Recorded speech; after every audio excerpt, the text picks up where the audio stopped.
2024 será um ano de grandes desafios.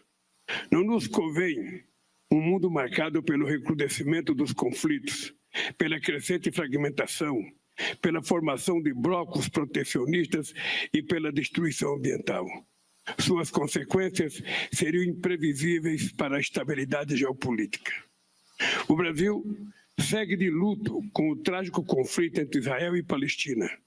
A violação cotidiana do direito humanitário é chocante e resulta em milhares de civis inocentes, sobretudo mulheres e crianças.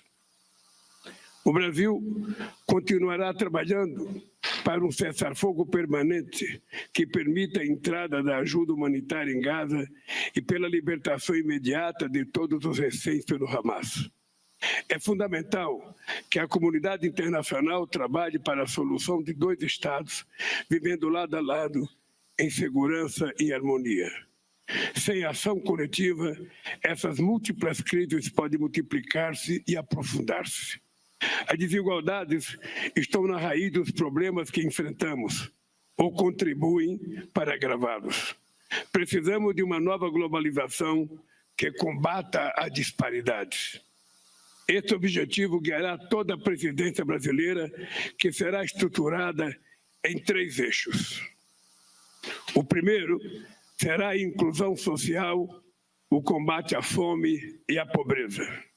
O segundo, a promoção do desenvolvimento sustentável em sua dimensão social, econômica e ambiental e as transições energéticas. E o terceiro, a reforma das instituições de governança global. No primeiro eixo, queremos erradicar uma das principais mazelas da atualidade. É inadmissível que o mundo capaz de gerar riqueza da ordem de 100 trilhões de dólares por ano conviva com a fome de mais de 735 milhões de pessoas e a pobreza de mais de 8% da população mundial. Para fazer frente a esse problema, criamos uma força-tarefa contra a fome e a pobreza. Vamos propor uma aliança global com 3 pilares. Um pilar de compromissos nacionais, que impulsionará um conjunto de políticas públicas de efetividade já testada. Um pilar financeiro, que mobilizará recursos internos e externos para o financiamento dessas políticas. E um pilar de apoio técnico, que difundirá boas práticas e incentivará a cooperação Sul-Sul. No segundo eixo, queremos garantir que as profundas transformações que estamos vivendo resultem em bem-estar social, prosperidade econômica e sustentabilidade ambiental para todos. A descarbonização da economia global e a revolução digital são processos que mudarão o planeta. O G20 é responsável por 3/4 das emissões globais de gases de efeito estufa. Os membros de renda alta do grupo emitem anualmente 12 toneladas de gás carbônico per capita, enquanto os de renda média emitem metade desse volume. O planeta não suportará um aumento da temperatura global superior a 1,5 graus. O G20 será essencial para que, na COP30 em Belém, adotemos contribuições nacionalmente determinadas, mais ambiciosas, acompanhadas dos meios de implementação adequados. Por isso, criamos uma força-tarefa para a mobilização contra a mudança do clima. Esse seu foco será a promoção de planos nacionais de transformação ecológica que leve em conta o impacto do aquecimento global sobre os mais vulneráveis. A bioeconomia é uma via promissora para muitos países em desenvolvimento. É preciso definir princípios básicos sobre o uso sustentável de recursos naturais para a geração de bens e serviços de alto valor agregado. O acesso às tecnologias é fundamental não só para uma transição energética justa, mas também no campo digital.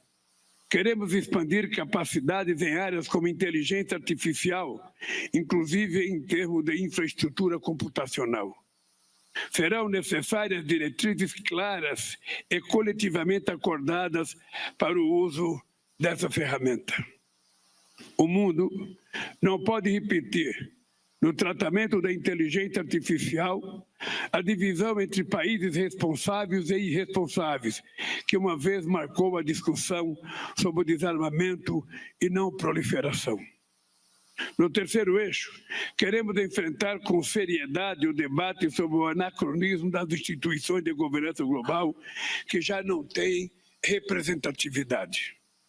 Os 5 membros permanentes do Conselho de Segurança da ONU constituíam, em 1945, 10% dos membros da organização.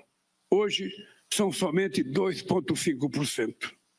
Na sua fundação, as juntas do FMI e do Banco Mundial dispunham de 12 assentos para um total de 44 países. Hoje, as juntas têm, cada uma, 25 assentos, representando 190 países. Se mantida a proporção original, esses órgãos deveriam contar hoje com 52 cadeiras, o dobro do seu tamanho atual. Cerca de 70 países, muitos deles na África, estão insolventes ou próximos da insolvência. Quase metade da população mundial, 3,3 bilhões de pessoas, vivem em países que destinam mais recursos para o pagamento do serviço da dívida do que para a educação ou a saúde. Isso constitui uma fonte permanente de instabilidade política. Soluções efetivas pressupõem que os devedores, sejam eles de renda baixa ou média, possam se sentar à mesa para resguardar suas prioridades nacionais. Queremos encorajar instituições financeiras internacionais a cortarem sobretaxas, aumentarem o volume de recursos concessionais e criar fórmulas para reduzir riscos. Precisamos de um regime mais equitativo de alocação de direitos especiais de saque. Hoje, os que mais precisam são os que menos recebem, o que agrava a desigualdade entre os países. É necessário aprimorar os mecanismos de financiamento climático. Os 4 maiores fundos ambientais possuem um saldo de mais de 10 bilhões de dólares, mas países em desenvolvimento não conseguem acessá-lo por empecilhos simplesmente burocráticos.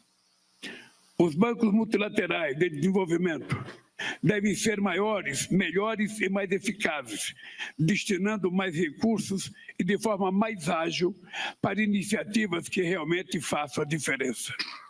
A tributação também é essencial para corrigir disparidades socioeconômicas entre países e dentro deles. Sistemas tributários justos baseiam-se na progressividade e na transparência.